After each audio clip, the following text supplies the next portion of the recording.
Coming to you live from Radio Cayman Studio. For the record. For the record. Hear from your government officials, independents, and the opposition on issues that matter to you. The record. Engage in an open dialogue between residents and lawmakers. For the record. The record. Informative, impartial, insightful. This is your talk show. 1-800-534-8255. Your calls, your input. This is For the Record. And now, your host, Orit Connor. Good morning and welcome to For the Record. Today being Friday, the 14th day of July, 2017. I want to thank you, our listening and viewing audience, for allowing Radio Cayman and by extension For the Record into your homes, into your vehicles as you traverse the busy roads of the Cayman Islands, also some areas of the wet roads of the Cayman Islands, because we had a shower last night in some areas and this morning as well. And also as you follow us and listen to us in your places of work, whether it be an office cubicle or if you're working in the outdoors. For the Record is a show produced by the staff and management of Radio Cayman, and it is geared towards keeping you abreast of issues as they arise and play out on the local, regional, and international scene. I am your host, Orit Connor. My co-host in the studio with me this morning, Dr. Steve Macfield. Miss Teresa Pitcairn is not with us. Will be back with us next week as well. You're welcome to join us in the conversation by calling us on our toll-free number provided courtesy of Flow. That toll-free number is 1-800-534-8255. You can also call us on 949-8037 and 949-6990. Of course, if you don't like to talk on the telephone, then email us at For the Record. That is one word, For the Record, at candw.ky. Now, we promised that we would continue the conversation on the Commonwealth Parliamentary Association observers during our 24th of May 2017 general elections here in the Cayman Islands, and we also promised you that we would be critiquing that report along with the report that was issued by the Honorable Mario Galea and his group in 2013 as well. We also have received some correspondence from some of our listeners, and we want to go over those as well. But before we do that, I want to say hello and good morning to my co-host here, Dr. Steve Macfield. Morning, Doc. Good morning, Mr. For the Record, and good morning to your listening audience locally and abroad. Good to be back with you again today on Friday. That's the last day of the week, and it has been a good week for me.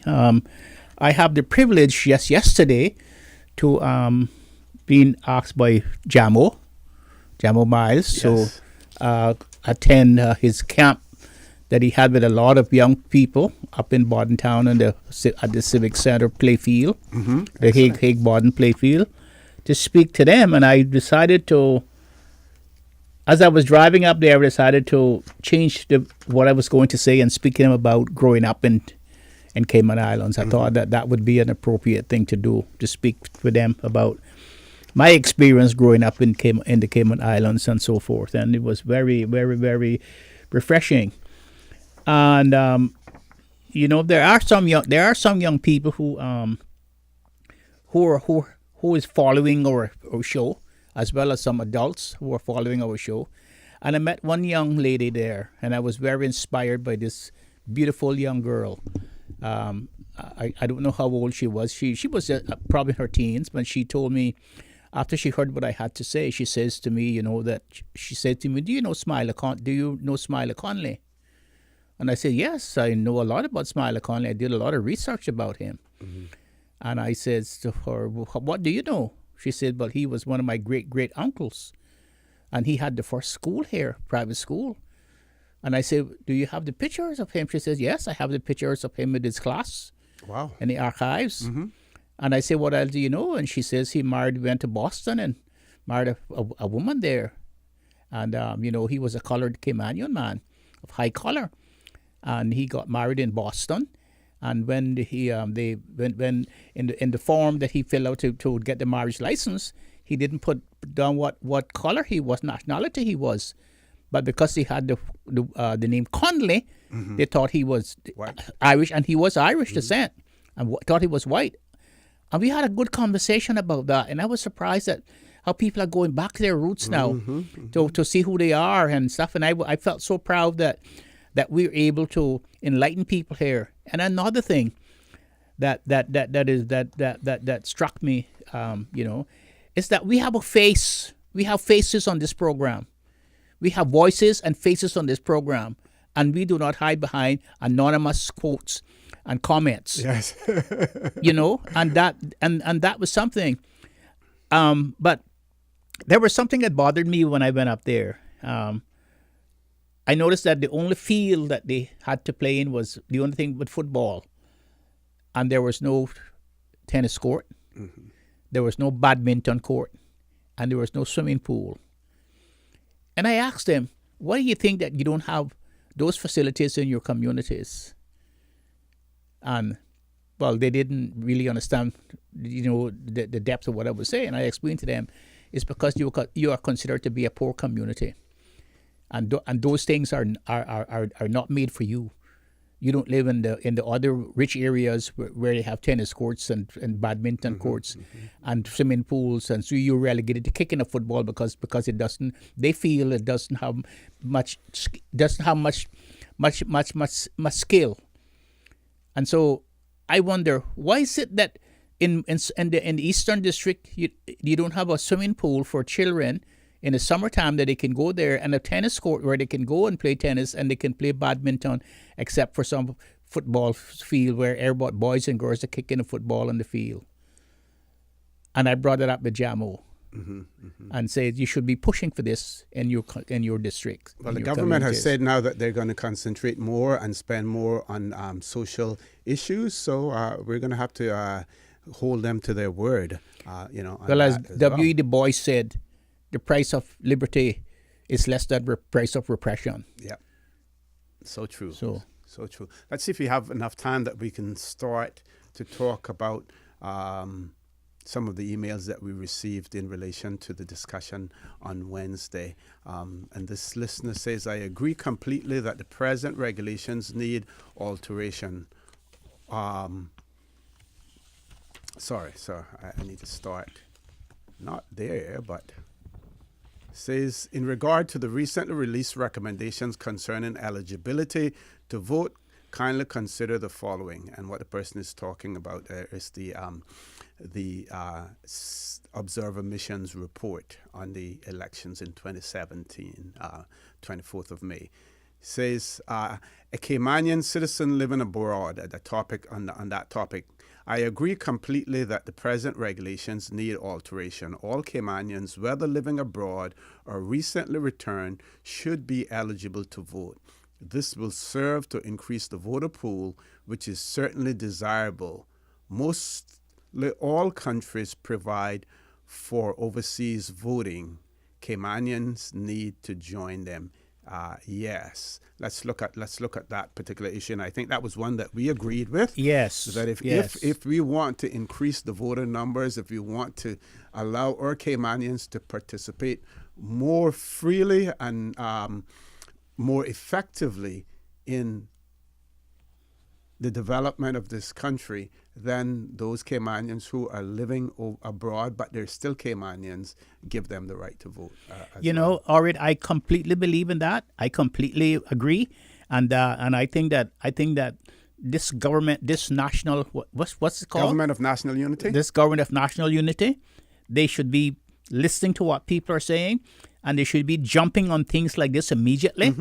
And changing these things immediately while they have a government of national unity. But just let me tell you what I've heard one very, very, very high up official said to me many, many years ago, when I was advocating that instead of bringing a lot of people from other countries to work, that we should go around the world and try to ascertain those Caymanians who are living abroad, who have the skills, who want to come back to work. And we should give them the priority from Honduras, from America, from all those places. We still got a lot of people from Cuba with good skills. With good skills. And you know what he said to me? He said, Mr. McField, that might be a good idea, but when they come, they make trouble. And I say, because he said they're more educated. And they're more educated. They're more ideas and say it's best to lead them where they are. That's what he said to me. Yeah, and that was the mentality. That was the mentality at the time. That time. But yes, all Caymanians who are living abroad in whatever country they're living, they should have and bearing in mind, we're not saying that we should just open it wide to everybody. But those people who have kept their connections and their with Cayman. And for instance, just let me say about my family in Cuba. I didn't know that about my family in Cuba until Miss Lucille Seymour went down there many years ago. I think Miss Lucille Seymour and some other people, and they found all these Caymanian people. You remember the first flight came in with Caymanians in the 1980s, I think it was, or the late 70s. Or the late 70s. Yeah. Yes. Well, we discovered that I discovered I had aunts living there. I mean, we had been talking about them, but I didn't know where they lived. So we went down there to see them, and lo and behold, two of my aunts were living then. I got 2 or 3 more, but 2 of my aunts were living then, and they were carrying their Caymanian passports. Mm-hmm. They had gone all those years from the 1920s. They had gone to Cuba, and they had renewed them. They had renewed them with the British Council in Cuba all those years, and although they were in Cuba, they had their Caymanian passports. And at that time in Cuba, the only way you could go to the dollar store to buy food, if you had U.S. dollars, that you had to have a foreign passport. Yeah, you had to be a foreigner. And my aunt was lucky because she had a foreign passport, and we could take her to the food store, to the dollar store to get food with her passport. So that is the kind of thing that you would look for to make sure that you have your ties with Cayman Islands. Mm-hmm. And if you have your ties with Cayman Islands, you should be able to vote in the Cayman election. Okay. We have one caller. Let's go to the phone lines. Caller, good morning. Welcome to For the Record. Good morning, gentlemen. How are you? I'm fine. Good morning, and yourself? I'm good, thank you. I just have a question or comment or observation, and I just wondered what your thoughts were on it in terms of being able to vote from abroad. So I noticed this last election, it was quite different. We had the national debates, and then you had the, the individual debates by constituencies that was televised. Mm-hmm. But there was not a lot of, towards the end, there were politicians where the candidates were coming on the radio and they were, doing their bit. But there was not a lot of it going on in between. So I was wondering, if someone's living abroad, because a lot of the campaigning was door to door, how would they get to be informed other than the national debates? And which, if you ask me, a lot of those technical, those small, minute details that some of the candidates had didn't exactly come through a lot of those debates, because those questions were prescribed, and you didn't, even though you couldn't ask your own questions that would impact you. So I was just wondering what your take on that would be, because that's the only issue I see with it. Yeah, I would imagine, caller, that things like social media. But once you were to expand the franchise to all of the Caymanians living abroad, as opposed to what we have now, where if you're a student or if you're a seaman abroad or something, so the category is very limited now. Once it's expanded, then you will see candidates out there reaching out even more to that wider electorate through social media and by other means, to get to them, I believe. What do you think? Yeah, that's a possibility. I just felt it was so different this time that, yes. I was busy with studies, so I didn't get to go to all the meetings that, the backdoor meetings that they were having and stuff. So I was trying to be in touch with it through like automotive, like radio and television, and I just didn't get a lot of what I would have, I thought, if I was able to speak to them in person. I wouldn't even be surprised if you were to see, for instance, if we knew parts of, say, the United States or the UK where we had a high concentration of Caymanians, candidates possibly going to those jurisdictions and Exactly. having meetings, with those people there as Exactly, well. yes. That is quite a possibility. But thank you very much, caller, for that very, very good question, and we hope that we have answered it satisfactorily for Just you. one more thing. Sure. Then they would use the last address that they lived at as the voting district for them if they were living abroad? Well, the register should be adjusted to show that those persons are actually their residential address is abroad, so you would know exactly where they are. Yeah. Yeah, but we have constituencies by voting district now. So Well, we would have to change the legislation to say, if we're going to increase the franchise to allow Caymanians who are living abroad, then there has to be some way of identifying them where they are so that they can be reached. So we would have to change some of the legislation that we have in place now in relation to how that register of electors is compiled. Okay, thank you for your thought. Thank you very much. Folks, we're going to take a break now. When we return, the conversation will continue on For the Record with me and Dr. Steve Macfield.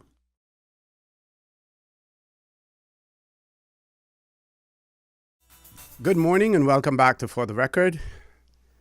In the studio with me, Dr. Steve Macfield. We have one caller, but before we go to the caller, very quickly, they always say that, 4 errors are better than 2. Well, in this case, 6 errors are better than 2 because our cameraman in the studio brought up a point for us. And I guess the days when we are not here, Dr. Macfield, and for some reason we're not here, the cameraman might have to start hosting the show for us, as well. Yes, but what he pointed out was yes. that the last caller may have, when she referred to, well, how do you know where they would be in terms of, it seems, his interpretation, and this is probably correct as well, that where would they be registered? What district, what constituency would they be registered in if they're living overseas? Well, you could use their last district or constituency of residence wherever they resided at that point in time. You would use that since we don't have large elections in the Cayman Islands, so that would be possible. So, thanks, Mr. Cameraman, for that clarification for us. Let's see if we can take the caller before we go to the 8 o'clock news. Caller, good morning. Welcome to For the Record. Good morning, OC. Morning, Devil. Mr. Devil. Good morning, Dr. Steve. Good morning, Mr. Devil.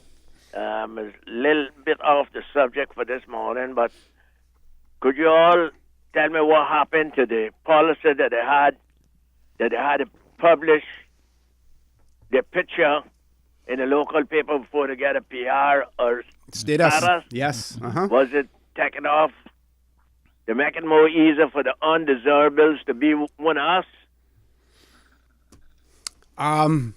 I would venture to say, caller, that people, they probably thought that we had gotten beyond that point where we would allow individuals to object to a person getting status or to do it publicly. You can still, if you know that someone has applied for status, if you have a complaint against that person, a legitimate complaint, that you can lodge it, but now you have no way of knowing that they have applied for status because they no longer have to advertise that fact. I do not believe that it breaches any human right in relation to requiring them to have to print in the newspapers the fact that they are applying for Caymanian status. But just bear in mind also that if you lodge a complaint against a person, then the person to whom that complaint has been lodged has the right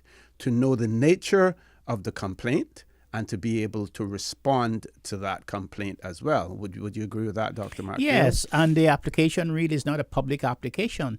The application is a private application. It's a personal application, personal to the person.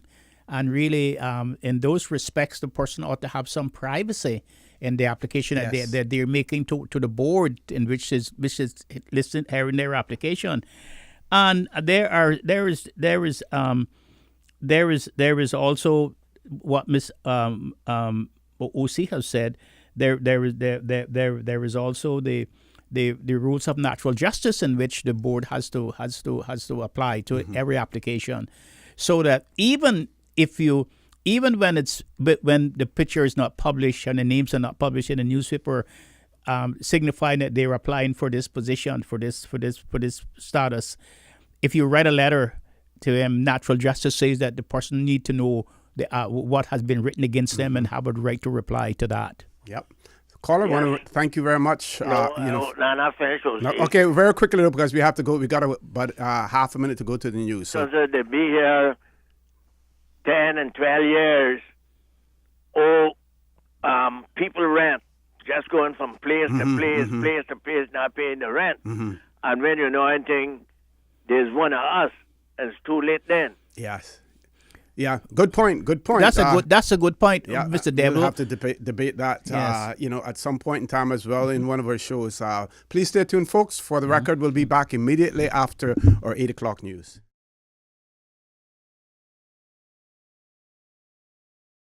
Good morning and welcome back to For the Record. In the studio with me this morning, my co-host, Dr. Steve McField. We received some comments in relation to the election observers, the CPA election observers report. One of our listeners has given a detailed comments on it, and we want to really do justice to that this morning because there are very, very some very relevant and pertinent comments that that writer has shared with us. Before I do that, I just want to say that I think some callers may have questioned before who paid for the CPA observer mission. And I did some research, and I believe it was on the CPA website, jointly paid for by the Commonwealth Parliamentary Association and the Cayman Islands government. So we put some money into that observer mission, as well. I just hope that they paid the local observers also. I hope they paid the local ones that the supervisor of election appointed, that they paid them. So, and one other comment as well, in relation to giving all Caymanians who are living abroad the right to vote. Of course, that would, if we use the broad terminology and the legal definition of Caymanian, that would include persons who were granted Caymanian status, not necessarily through some connection with the Cayman Islands, descent or whatever, who may have lived in the Cayman Islands and have decided that they're going to reside overseas now. But if that is the compromise and the price that we have to pay to allow our Caymanians who are abroad, the Caymanians with genuine Caymanian connections, then I don't think that that's too big a trade-off, because the numbers in terms of the natural-born Caymanians as opposed to those who were granted Caymanian status, the number of natural-born Caymanians would be much greater than those. So that would be a compromise, but we would allow every Caymanian, irrespective of whether or not you possess Caymanian status through descent or if you were granted status to vote overseas. So just to cover that part as well. The next issue, recommendation that the writer says talks about is non-citizens resident in Cayman being allowed to vote. And they say this recommendation is so patently absurd it hardly merits even mentioning. I would suggest that any confused individual who sees any value whatsoever in this odd proposal studies the voting requirements in just about any other country in the world. Any other country in the world, in particular their own, which requires the voter obviously to be a citizen of that country they are voting in. You ask yourself the question, would you be happy for a non-citizen being able to vote in your country? If your answer is in the negative, then why should you be able to do so in my country? That was the comment that the caller had on that. And any comments on that, Dr. Steve? Yeah, I agree with the writer and the comments that they have made. I have never seen any country in the world, and I have been to many of them, where a non-citizen has the right to participate into your choosing choosing representatives to represent the people in that country. What country? I mean, not even in Alice in Wonderland, not even in fairy tales you would see that. You know, not even in Thrones and Games of Thrones that you would see that you would have a non-citizen would have the right to come to say who is to represent the people of that country. That is so, and using the writers now, that is so patently absurd. It is doesn't even worth mentioning. Okay, so we'll go on to the next one then. It says recipients of Caymanian status with no familial connections to the country being immediately eligible to become an MLA and therefore the premier. In countries with large native populations, the number of immigrants being awarded citizenship and along with it the immediate eligibility to stand for elections is statistically insignificant. It has no meaningful impact on their societies, but this reality does not apply to the Cayman Islands, whose culture is already being seriously compromised due to a majority of its residents being overseas working from a multitude of different countries and cultures. The presence of MLAs and even a premier who are from another culture will surely hasten the demise of our Caymanian culture all the sooner. So, no, this is not wise at all. It would be a sure recipe for disaster for our people, our beliefs, customs, and traditions, our way of life. In other words, our very identity as a distinct people, and all we cherish and hold dear has been passed down through the centuries from our beloved forefathers. However, and this is in no way contrary to anything above, I can envisage consideration of the descendants, perhaps grandchildren or great-grandchildren of persons with no familial connection being eligible to stand for election at some point. We are, after all descendants of settlers, and every society evolves, but crucially, only over long periods of time. Therefore, and equally crucially, such persons would need to be long-standing descendants, such that they have become immersed in our culture and traditions over several generations. In other words, so-called real, quote-unquote, real Caymanians rather than so-called paper Caymanians. But the very notion of foreign residents upon receipt of Caymanian status being immediately eligible to run for office I find to be reckless, shallow-minded, and shockingly irresponsible, and patently absent of any regard or respect for myself or my fellow Caymanians and the culture and tradition we hold dear. In fact, quite the opposite. Supporters of this outlandish recommendation, whether residing overseas or here amongst us, evidently do not, in my opinion, wish the Caymanian people well, to put it mildly, and I would recommend they examine their motives and sense of responsibility towards others, in particular those who have welcomed them in their decision to live their lives in our beloved Cayman Islands. And the person says they expect to be strongly rebutted to this recommendation from the government in that regard. But very, very, very strong, especially the last one about the eligibility of non-Caymanians to serve in our legislative assembly. Do we have a caller, Ms. Susan? One caller, let's go to the phone lines. Caller, good morning. Welcome to For the Record. Good morning, OC, and good morning, Dr. McFeel. Good morning, ma'am. No, a non-citizen should not vote nor have any say in this island. I am sorry. The Indians couldn't do it in United States, and they're the only Native Americans. Why is this little Cayman Islands, one little needle point dot on the map, have to bend to everything that comes in here and say, I'm going to invest, I'm a good person, I'm going to on and on? Why should they have that chance to be voting and have any say in our island?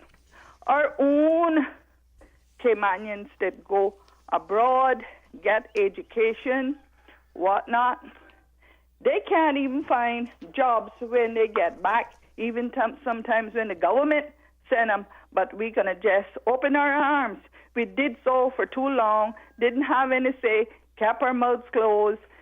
Now we're saying now people get very vindictive, including some of the politicians, against we, the Caymanians, native Caymanians, speaking out. Why? Make I tell you, my forefathers, the Alberts from West Bay, and Albert and Ali Albert and Captain Marvin, his father, all of them. They're rolling in their graves to know what's really going on, because they were the strong people of this island. We're raising, sending our children to school, sending them overseas for better education, and they don't look like they want to say. Well, they better say, because I can tell you we're being overrun out of jobs. One day, Mr. McField, Dr. McField, and Mr. Connor, I would like for you all to do a show of just the Caymanians that are out of jobs, qualified, and those that want to work, and really, really see how many, maybe even, I don't know how long you want to run the show, but it is too many that are qualified and people that have experience and want to work and can't get jobs in this island. When you began the show, you said about the Caymanians, Cubans coming back to the island. I think it was from the late 60s, just after the revolution, from the late 60s. I have some very good friends, some even passed on, that had came. I remember and the English sending planes over there to get our people. Yeah. Yeah. I recall seeing some of that in the Old Trade Winds newspapers. I think I saw something 1967, 65, 67 around there as well. Do some research on that and tell you more about that as well. Thank you very much, caller. We have one more caller. We're going to see if we can accommodate that caller. We have to go to a break, but we're going to take the caller first. Caller, good morning. Welcome to For the Record. Good morning, Sophia and company. Good morning, sir. Good morning. I want to change the subject, if I may, a little bit. More positive things. We don't want you to stray too far from the subject, because we really want to concentrate on this one this morning. So don't stray too far away. Okay, I'll leave that for another time then. But talking about this suggestion that we should have foreigners to start us be able to run, this is a ridiculous idea. It should not even be discussed anymore on the radio. Because any politician that even suggests something like that is never going to be elected again, right? But, I mean, the people that came on are strong against this. Why would somebody come now, whether started by marriage or whatever, have any right to tell the country how they should be run, right? It's a ridiculous idea. Should be put in 513 in the first place. It should not even be discussed, you know? But it reminds me of Alexis was saying that he once applied for the young chancellor of the university. He was far from being qualified, but they had to consider his application in order to reject him. So now he can truthfully say on his resume he was once considered for the post. Eh? And now they can truthfully say Cayman once considered having people with status run for office. Eh? This whole idea is so ridiculous. I should just change and talk about something. This is No, the conversation has to be out there simply because it has been raised. We know it has been raised before, and I agree with you. Our Constitution, it's only 8 years old. Our Constitution, new Constitution, is only 8 years old, and we made it quite clear in our Constitution and in those negotiations when it came to eligibility to vote and eligibility to sit in our legislature, to be a member of our legislative assembly, what we wanted, and we put it in the Constitution. It is there in the Constitution. What the election observers have done, these are recommendations that they have made. They have said, and I'll read some of that later on, that they hope, they trust that some of the recommendations would be taken into consideration. They're not being forced on us. But before some smart politician gets the idea that he or she may want to follow some of these absurd and nonsensical recommendations, that is why we have to talk about it. That is why we have to bring it to the forefront now, because you never know who out there may just have the funny idea, or maybe somebody may be pressuring them to ensure that it is done as well. Thank you very much, caller, for that. We're going to a commercial break now. When we return, our conversation will continue.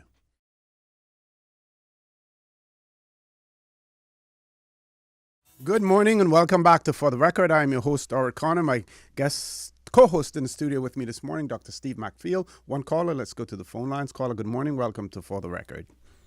Good morning, gentlemen. How are you today? Fine, sir. How are you? Good morning. Good, thanks. Morning. I would say that I agree that we definitely should be looking to amend our Constitution in certain ways. Of course, that is a process that requires time and referendum, all that. So whatever we're going to consider changing, we need to get on it if we want to have a change before the next election. However, the point that is being discussed in terms of non-locals, running for office is dealt with in the Constitution, so that is really a non-issue right now, unless someone wants to make it an issue, obviously. Yes. Because while in the process of drafting the revised Constitution that we have now, it was a gray area, and it was an area that I spoke out on, and I was successful in having one word inserted when it came to the definition of who's qualified. Because where it said, anyone who's a child of a Caymanian, and I pointed out that, well, that includes anyone who might have gotten status yesterday and is now a Caymanian, their child can automatically run for office. The one word that I was successful in getting them to insert was the word born. Born in the Cayman Islands, yeah. Born in the Cayman Islands. And that makes a huge difference. So, exactly. So at least that gives one generation of sort of familiarity with the country or connection to the country.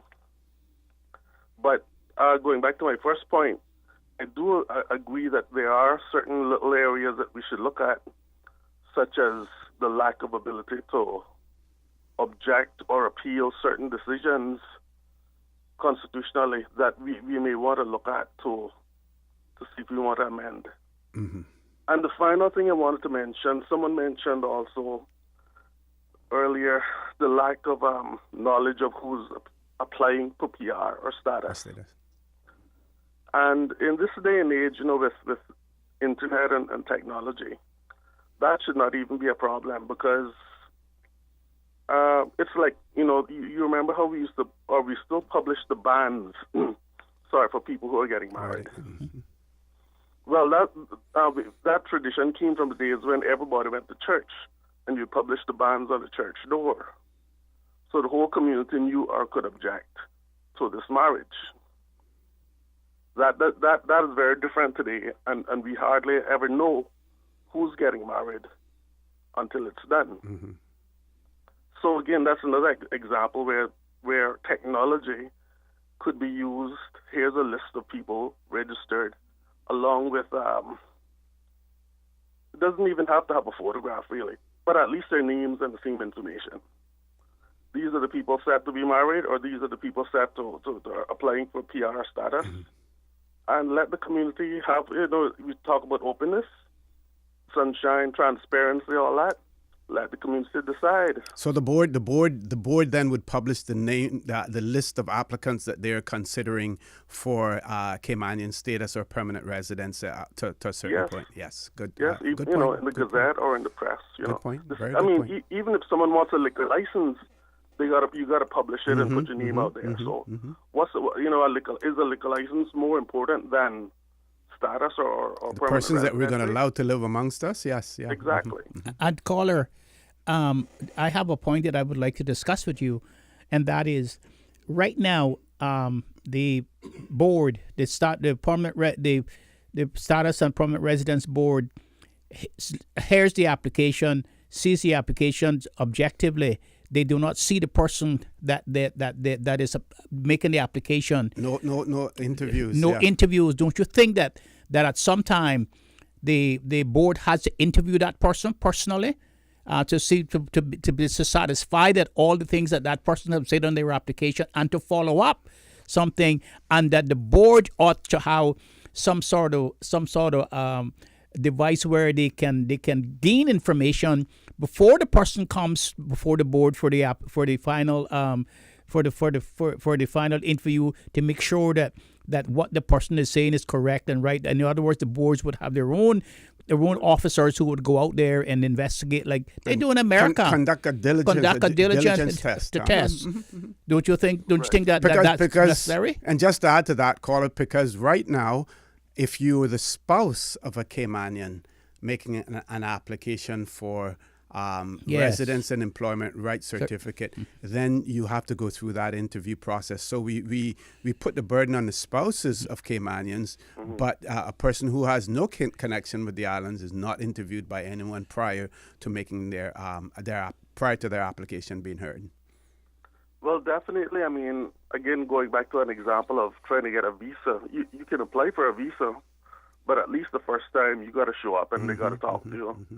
So there's a lot to be gained from that personal, even if it's a short personal conversation, because, I mean, everyone can find somebody to write a good reference, no matter who it is, no matter who the criminal, they can always find someone to say something good about them.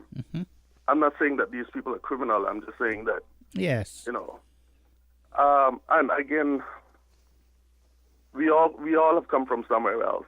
So our forefathers came from other places. So it's not we're not bashing anybody.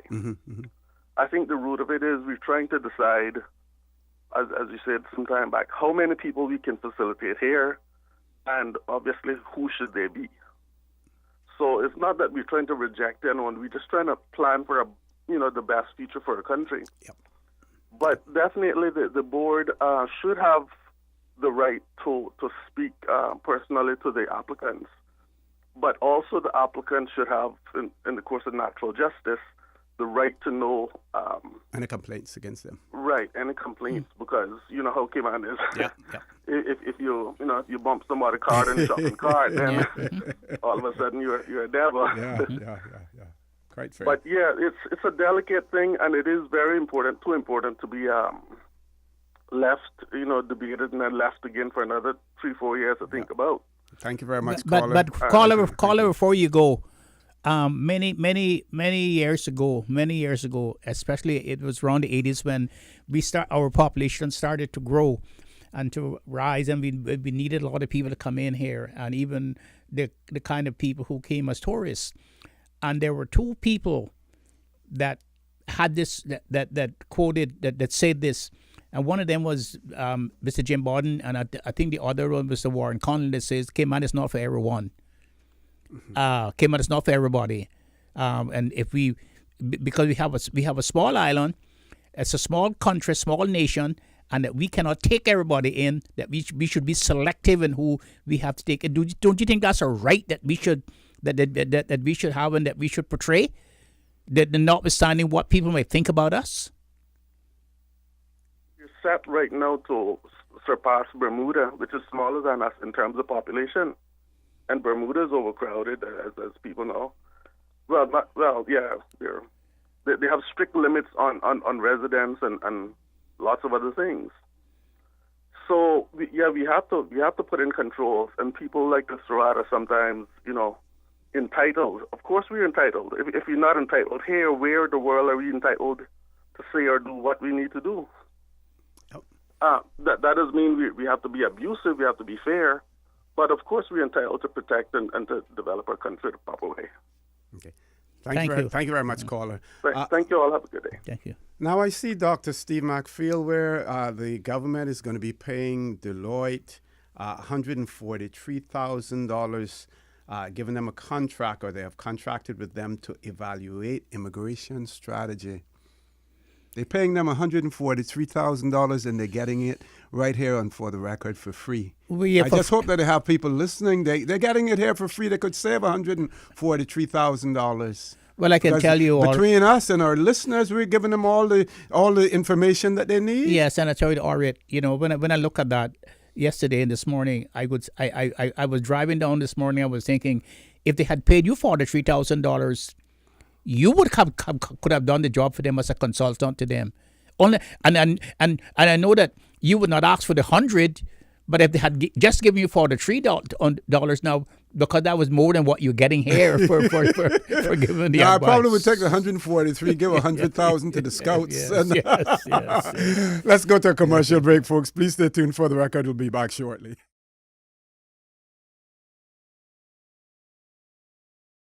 Good morning. Welcome back to For the Record. One of our listeners has posed a question, says, could we put a moratorium on status grants and only grant status on the basis of descent and marriage? That was one of the comments that I had in relation to the changes that we need to make, that we should, and in addition to that, that we should reserve permanent residence for persons of independent means who have the financial wherewithal to live in the Cayman Islands and support themselves without having to work or without having to be a burden on there. But we did have, at one point in time, there was a moratorium on the grant of Caymanian status. And because at one time we had a quota. There was a quota system. And the government put the quota at zero, and of course, later on they said, well, you can't, legally you can't have a quota of zero. But the suggestion is that we have reached a point in the Cayman Islands where we can no longer continue to grant security of tenure to every Tom, Dick, and Harry and Jane who comes to the Cayman Islands. It has to be regulated, and the only way to do that at this point in time, to slow things down, especially now that our hands are being forced from a legal standpoint by persons who we have allowed to come to the Cayman Islands and work here. And I'm not trying to deny anyone the legal rights that they have under the law to make challenges and stuff like that. But sometimes, you bite your lip, you bite your tongue, and you wag your tail, and you go where you have to go. There are people who are legally challenging their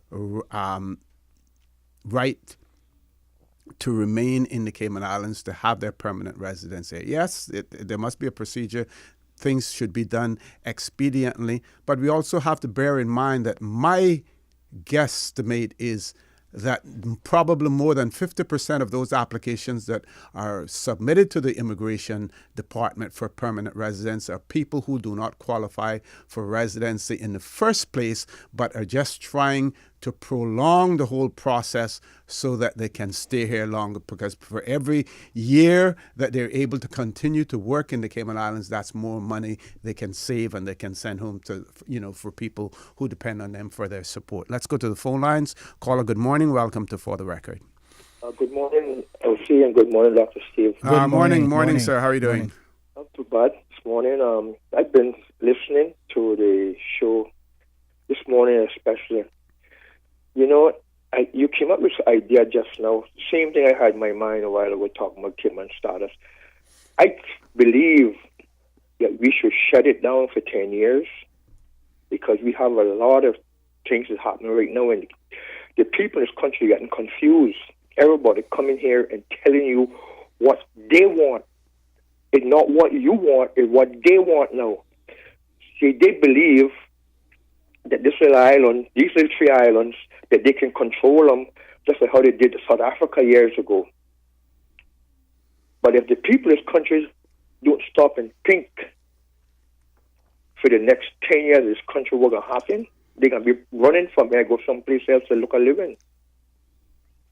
Gentlemen, that's all I have to say this morning. I ask the people of this country to stop and think. This Cayman status business, shut it down and put everything together. And if it don't open up the right way, then you go for independence. Yep. You have to. Yeah. Mm-hmm.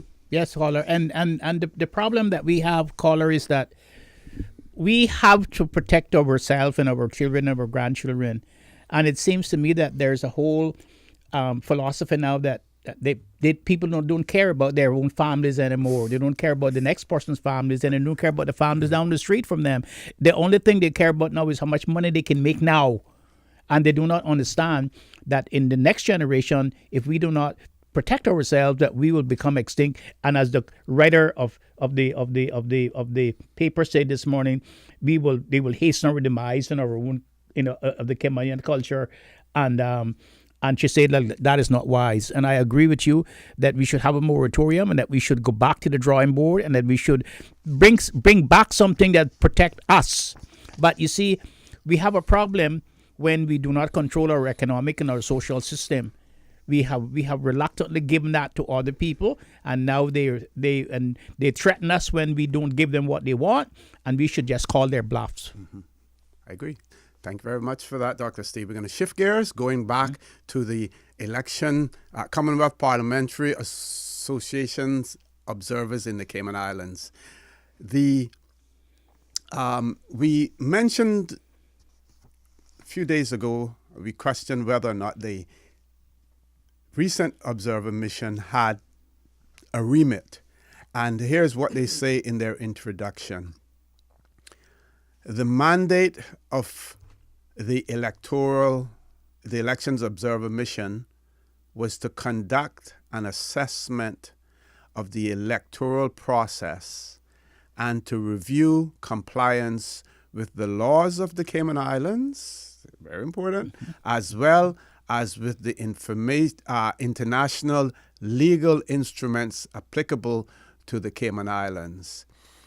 The Election Observer Mission operated in accordance with the Declaration of Principles of International Election Observation adopted at the United Nations in 2005. So they looked at the laws of the Cayman Islands, and bear in mind, one of the laws and the premier law of the Cayman Islands is our Constitution. So I hope they took a good look at our Constitution, because our Constitution reflects exactly what the people of the Cayman Islands wanted, what our legislators went to the UK, and that was, when I say legislators, that was on both sides, from both sides of the aisle, the government as well as the opposition negotiated, and the UK agreed with us, hence our Constitution coming into effect on the 9th of November 2009. And it also reflects the tenets of international law, that the people have the right to protect themselves in their own borders. Yep. two calls, Miss Susan. Let's go to the phone lines. First caller, good morning. Welcome to For the Record. Hey, good morning, gentlemen. Good morning. How are you today? Fine, and yourself? Good, thank you. Very interesting topic this morning, and one that a lot of us should be tuned into listening to. And I agree with you that our top law, our Constitution, is something that everyone needs to look at to ensure that we as Native Caymanians as well, Indigenous generational Caymanians, are highlighted in there and identified in there, clearly identified. And we need to, that is something that's imperative, and it's been, it's been sitting around and no one's seeming to want to touch it, want to give us our true identity. And that's a bit unfair to us when we're giving true identities to unknowns and allowing them to keep their identity. Do you know that right now there are people, because I have a few clients like that have been, their PR has been revoked for not paying it. Mm-hmm. But immigration has told them that they can keep their passport and their naturalization. Now, what kind of laws do we have in this country that in order to have those two perks, you had to have the other one? And if that was revoked, then those perks should be revoked along with it. And they're not. And if we're going to be playing out our Constitution in this country, then there is a big old spoke in the wheel of our Constitution that nobody looked at rectifying before it became a problem. And now it is a problem because those individuals with a Cayman Islands passport and naturalization is back on a work permit. Tell me, how is that going to benefit this country? Thank you, gentlemen. Have a good morning. Thank you very much, caller, for that. Just very quickly on that, because the person has the right of abode in the Cayman Islands if they're naturalized as a British Overseas Territorial citizen of the Cayman Islands, because they have the right of abode in a country, it is very difficult for you to allow someone to have the right of abode in the country and at the same time not have the ability to work, especially if they're not there on the basis of their independent means. Yes. So that makes it very difficult. Let's try to accommodate the other caller before we go to our headline news. Caller, good morning. Welcome to For the Record. Good morning. Morning, sir. Good morning, sir. Good morning. Good morning. Good morning. Miss Teresa isn't there this morning. No, she isn't. Okay.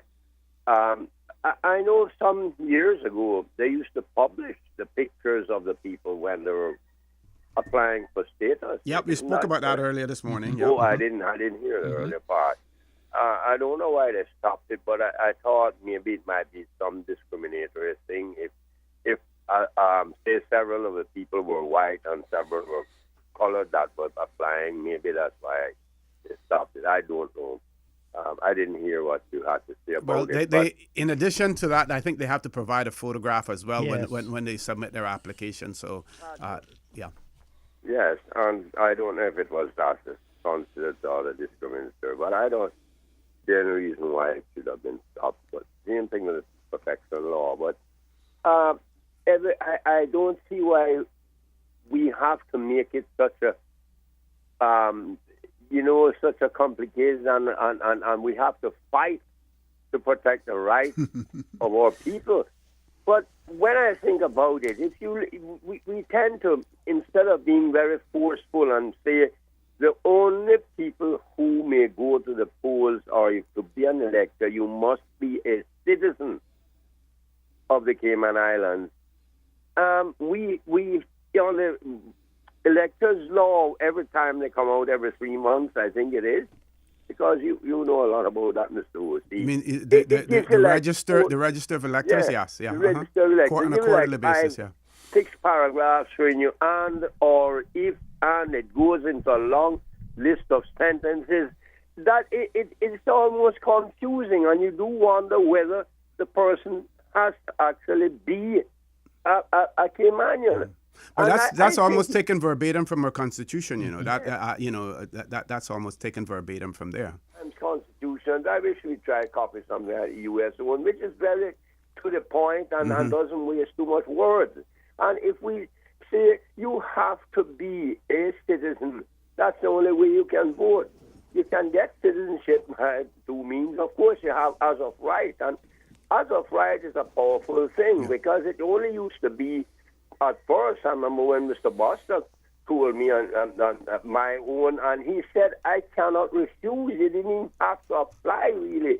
He said, what happens many of us here don't know the law as it is. He said the governor can't refuse to sign it, and because if as of right you were born. That means by operation of law. By the way the law is worded, it gives it to you automatically.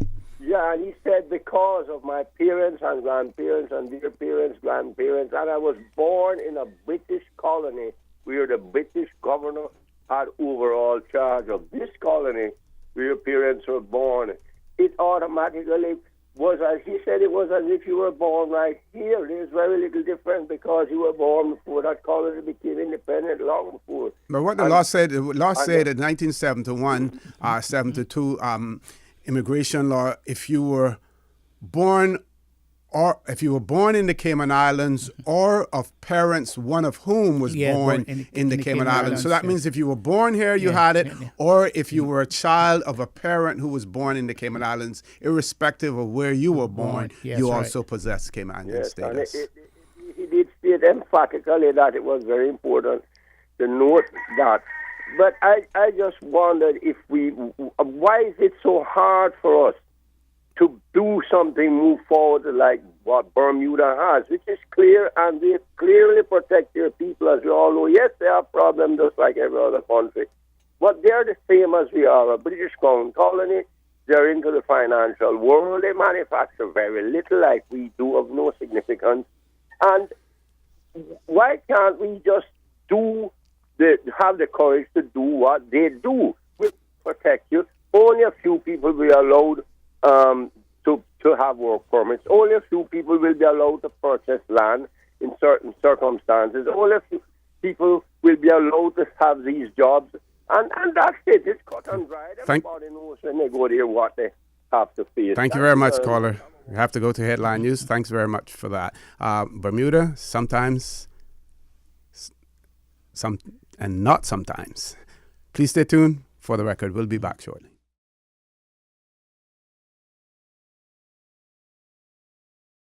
Good morning and welcome back to For the Record. We're going back on trying to get back on track to talk about the Election Observer mission, but we have one caller. Before we do that, let's go to the caller. Caller, good morning. Welcome to For the Record. Good morning, caller. Welcome to For the Record. 1-800-534-8255 is our toll-free number provided courtesy of Flow 949-8037 and 949-6990. Let's see if the caller's there now. Caller, good morning. Welcome to For the Record. Good morning, caller. No, we don't have that caller. I'm going to go on to talk about the remit of the 2013 Election Observer mission to the Cayman Islands, as well.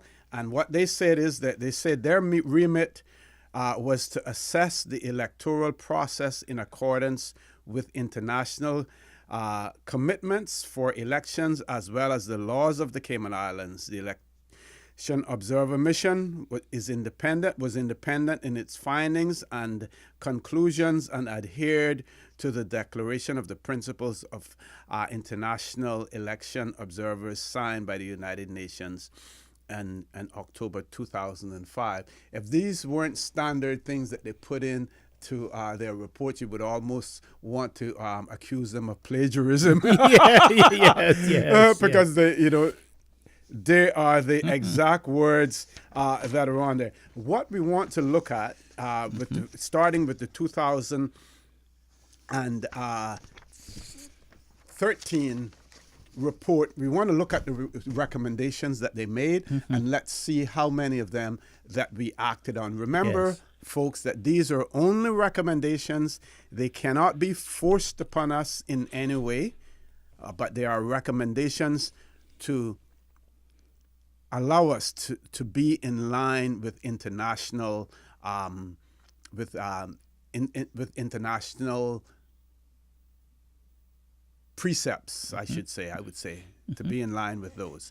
Okay, so their recommendations, they say in order to improve future electoral process in the Cayman Islands, the Electoral Election Observer Mission would like to offer for consideration the following recommendations. In relation to, starting with equal suffrage.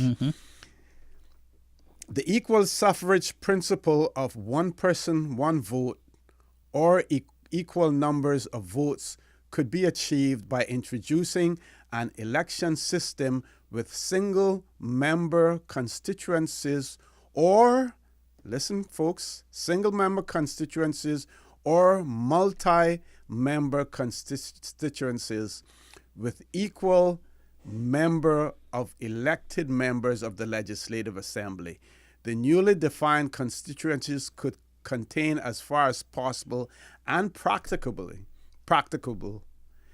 the same number of inhabitants and registered voters. And that I want to put some emphasis on that part there. It says that the newly defined constituencies could contain as far as possible, yes. and practicable the same number, because everyone keeps harping on East End and North Side, and we talk about the carve out for Cayman Brac and Little Cayman. Those two words, possible, what is possible? It was not possible. And why it wasn't possible, Dr. Steve? Because the people of East End and North Side say they didn't want it. That's and right. They have to have the say Exactly. in their own district. Exactly. And it was not, why wasn't it practicable? Dr. Steve, tell us why it wasn't practicable. It wasn't practicable because it would have combined net half of the country into one single member district. In terms of land mass. So we did follow up on that because we ended up with one person, one vote. Despite the fact that we chose to use single member constituencies as opposed to multi-member constituencies. But they are equal to each other. They're equal to each other. Now, for the benefit of our listening audience, tell us how would multi-member constituencies be comprised? Similar to what we had before? Similar to what we had before.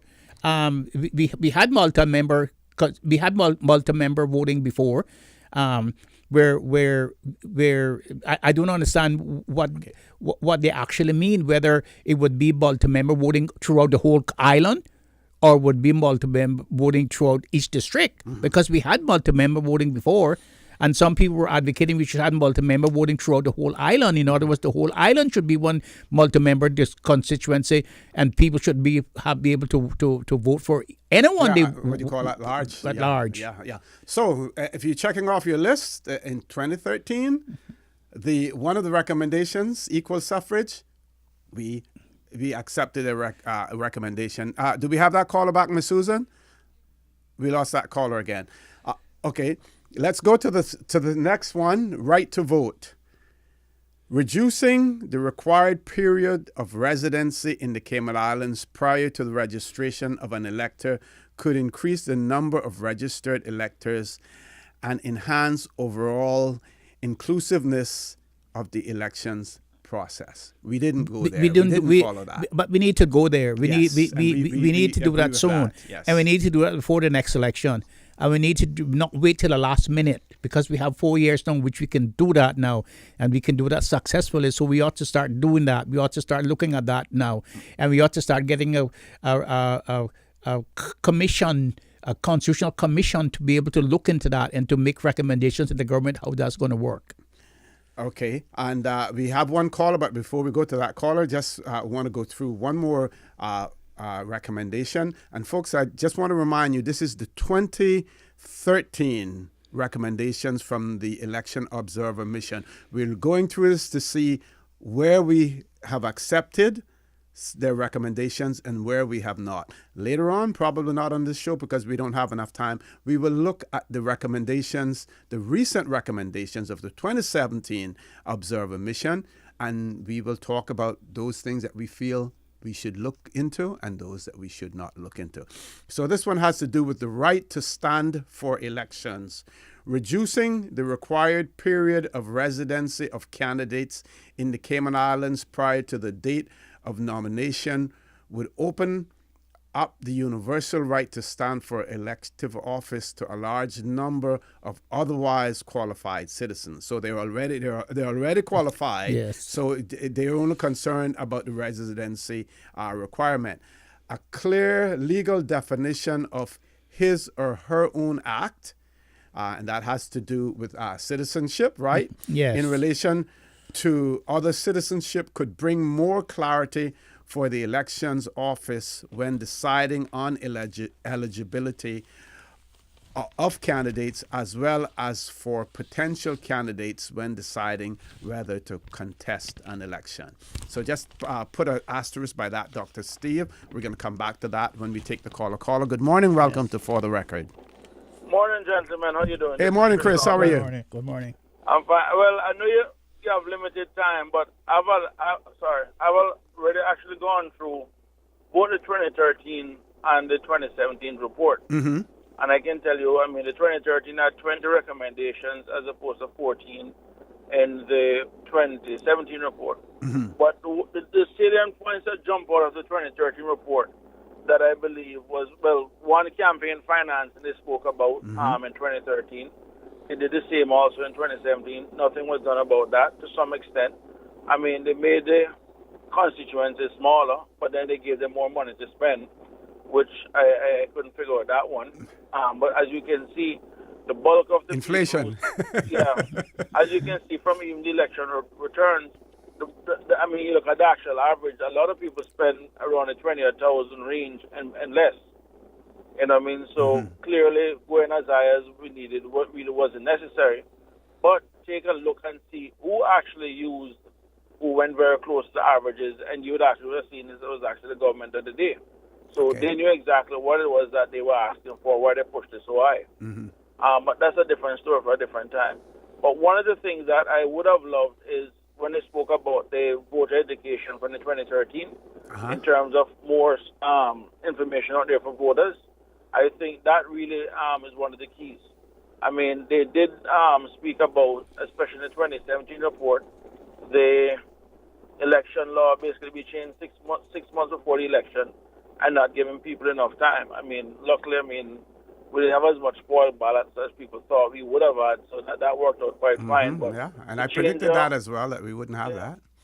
To change an 185-year-old system 6 months before an election, as much as you were talking about it, I think that in itself was an injustice. But the one thing from the 2013 that I think we should have looked at was setting up that independent election body to operate year-round as opposed to drawing from within the service. Yes. We have been lucky thus far that the people in the service that we have used to monitor our elections are people that, at least I believe, have a very high moral quality. You know what I mean? Where I don't sit down and question the integrity or anything like that. But we also have to understand that there are some senior civil servants inside here that easily could have been in that position. And I can tell you one thing, some of them, I believe, shouldn't even be in the job that they're in. And to know that they could even be that close to being chosen as election supervisors or whatever, then that would have been, something. But luckily, people like yourself, people like Wes, and the crew that they have had thus far have been, I was proud to say, the best that the civil service could have found to conduct the elections. But at the same time, I don't think that is something that we may continue to be lucky on for a long time. I mean, luck itself is not a policy. You know what I mean? So, but I mean, the thing about it is the one thing that jumped out in the 2017 report is the very first recommendation that they made concerning long-term residents to vote. Now, it's kind of ironic because of all the recommendations that came out of the 2013 report that they implemented was recommendation number 1, which seems to be like that was the main topic, which of course resulted in single-member constituency. And now this one with long-term residents being to vote, that one just completely threw me off completely. I mean, 20 recommendations, and that's recommendation number 1 about long-term residents. I mean, other 19 didn't take precedence over that one. You know what I mean? And these are the kind of things that really scare me. And there's an undercurrent of people within the expat community that are looking to really exert dominance in this country. And what they need to understand, and I would ask many of them, please go and look at Caribbean history, where every single island had a tipping point. And I can tell you that there are many Caymanians out there right now that would just say, listen, if we can't benefit from this country, you know what? Mash it up and we start back over. And history shows it has happened everywhere. And I'm almost willing to guarantee that Cayman will be no different. I have Caymanians who have been here 15, 20, 25, 30 years who waited that long to get status, being offended by people who are here 9, 10, 7 years or that time, demanded even the same thing that they themselves had to wait for so long. But what has happened is that we have cheapened our birthright in terms of what it costs. We have put a dollar figure on it. And that is the problem. Mm-hmm. And at this point right now, when you're talking about long-term residents, people being able to vote, no one realizes that number is over 4,500 people that already have PR. Yeah. You know what I mean? So you're talking about dropping 4,500 on a voters list. I mean, I compared or the 23,000. Do you realize what that would do in terms of shifting the political power in this country and then displace Cayman? One thing that Caymanians have left. So true, Chris. If you're looking at your watch, you know what time it is now. Though we got to go to a commercial break. I'm sorry. That's okay. We're gonna look to hear from me fairly soon. Next week, you will be hearing from me. No problem, my brother, man. That's right. Like I said, anytime, just call me. I enjoy listening to the show. I miss you guys. Just do your thing and one love. Well, and obviously you've compared the two reports, so we would really like to have you on with us to discuss that as well. So look forward to hearing from us. We're going to go to a commercial break now. I'm made to understand we have one more caller holding. We're asking that caller to hold on. We will take that call immediately after this break.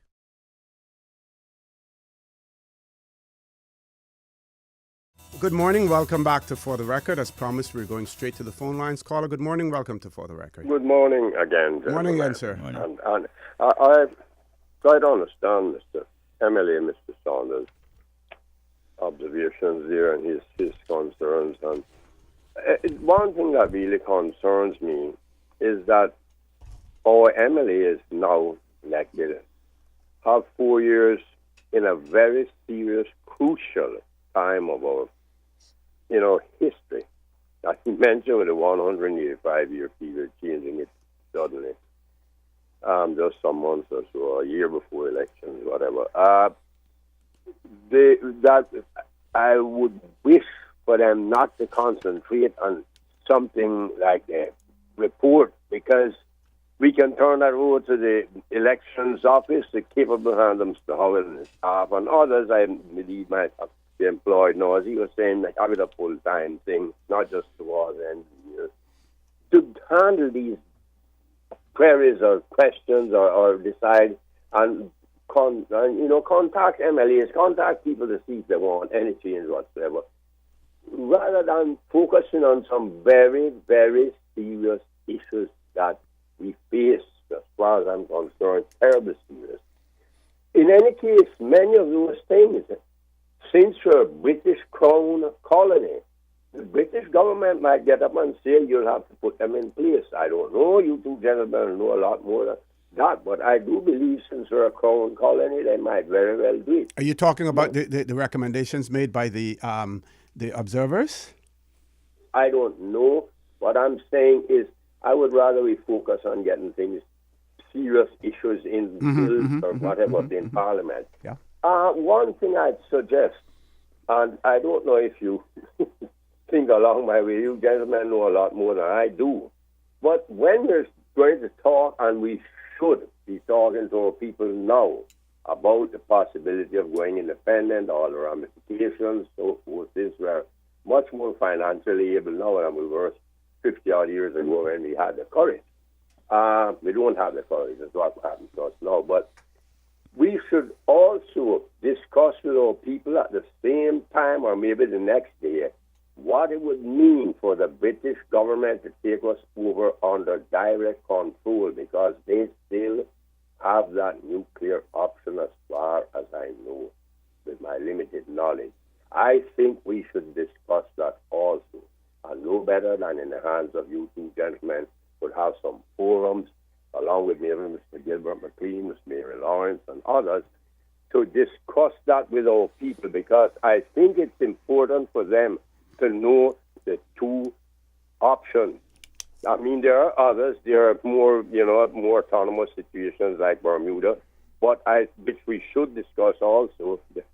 But I think we should also let our people, because I'm pretty sure the majority of people here do not know what it would be like if we were run under direct rule by the British government and run under edict by the British governors here with the senior civil servants in charge. Thank you very much, gentlemen. Thank you very much, caller. Mickey, all we have to do is look at the Turks and Caicos. Yes, we knew what they yes, went through. Okay. Before, I just would like to remind the caller that when we talk about Bermuda is an anomaly in the whole Caribbean political and Britain's colonies. Colonial system. Yeah. When Bermuda got their constitution, the people in power in Bermuda was the white minority. And the British government gave them all of that power to protect themselves from the other people who now control the legislature in Bermuda. The British government did not even envisage at that time that the people now in the control of the legislature would be in such control. And that is the reason why they got that power. They were all white people in the legislative assembly, and the British gave them that power to protect them, to protect their tenure in there. That is the reason why Bermuda has that kind of constitution, and the British are saying, well, we're not going to give that to you guys. And you want another example? Exactly. Southern Rhodesia, now exactly. called Zimbabwe. Exactly. Ian Smith, Yes. in the 1960s. Yes. So they have to bear in mind also that in Bermuda, we talk about suffrage here in the Cayman Islands, women, 1958. Yes. Bermudans, black Bermudans.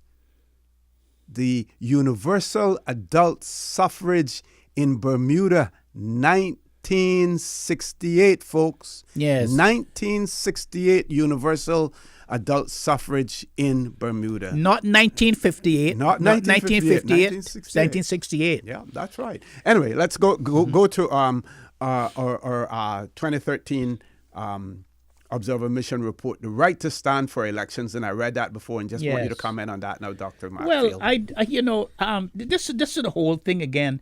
It says that I do not understand what they mean by other qualified citizens, and then because and then well, what they're saying there is that persons who would who are otherwise qualified because of the residency requirement but if you look at the other sentence, it says a clear legal definition of his or her own act in relation to other citizens citizenship could bring more clarity for the elections office when electing on eligibility of candidates as well as for potential and that would candidates. be similar to the Tower Rivers. That was similar to Tower Rivers case and to the other cases, to the Costa case and to the other cases. And there are enough case law in this now. And I don't understand why the elections office do not.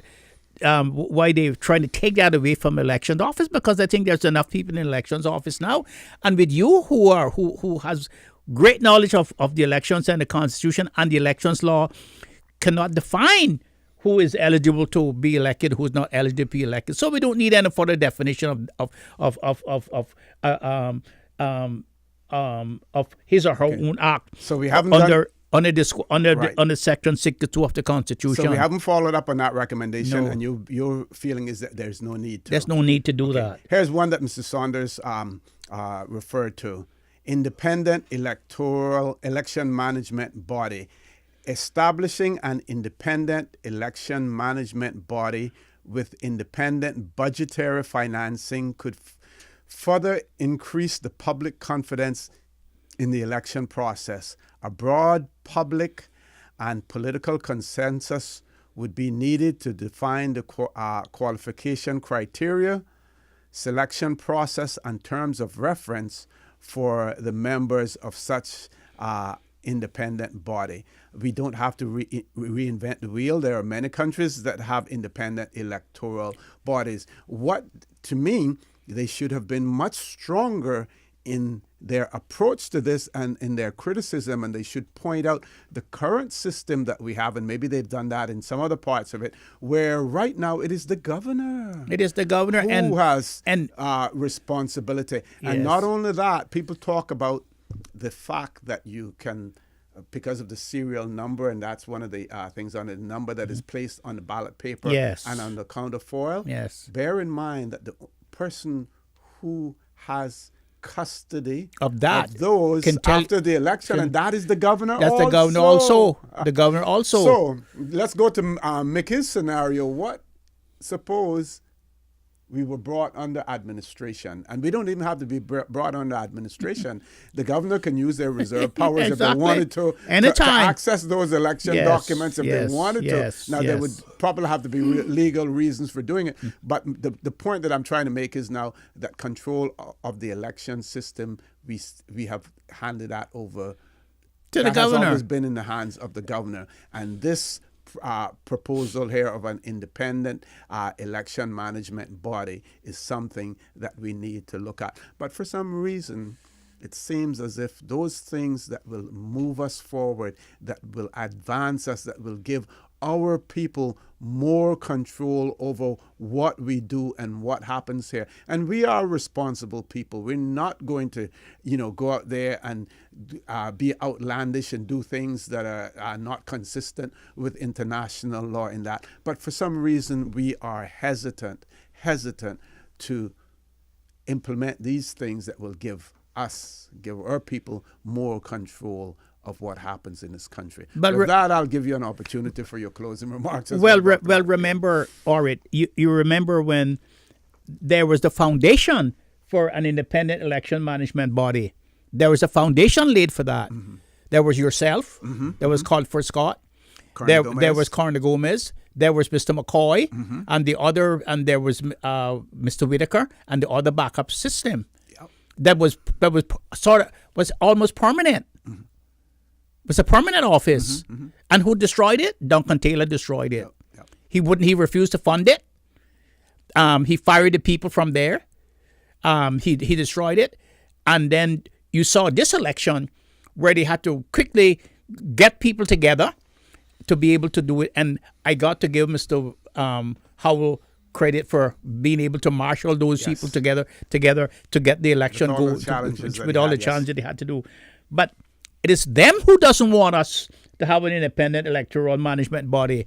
So these recommendations should go to the British government, not to us as the legislature. They should have sent these to Britain and said, this is what you have not implemented in Cayman Islands, which you need to implement. But our legislators can do it if they want. But- they can do it if they well, want. We constantly amend our elections law here, and they can do it. Well, I am sort of pessimistic about some of our legislators. So it seemed like some of our legislators are what they told me some of the old civil servants were in the old days. They scared to make a mistake. So because they're scared to make a mistake, they will sit down and do nothing. And that is what happens to a lot of our legislators there. And some people take umbrage to what I said a couple of weeks ago, and I'll say it again. Where are the men like where are the Benson Ebanks is? Where are the Craddock Ebanks is? Where are the Captain Reeds and the Benson and the Jim Bordens and the Ormond Pantons and all of those men who shaped this country? Where are they? I don't see them now as part of the Legislative Assembly. I see them dilly-dallying and scared to take criticism for doing things. Those men didn't care who criticized them. Yeah. Those men didn't care who criticized them.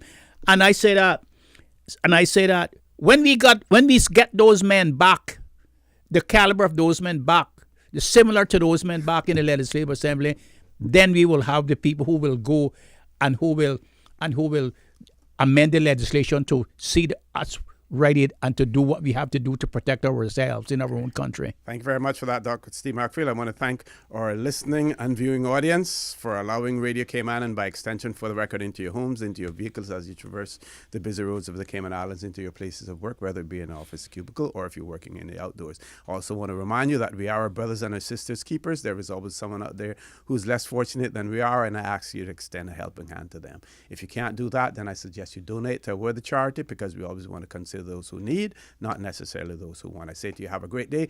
Continue to support your radio station, Radio Cayman. Join Mr. Gilbert McLean, I think, again this afternoon, who's filling in for Sterling Dwayne Ebanks. Have a great day. Great weekend. Join us again on Monday on For the Record, where we will continue our discussion on this matter of the Election Observer Mission's Report 2017 on the Cayman Islands elections.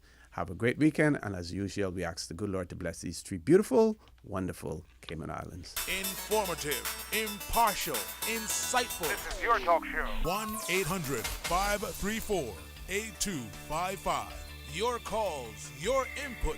This is For the Record.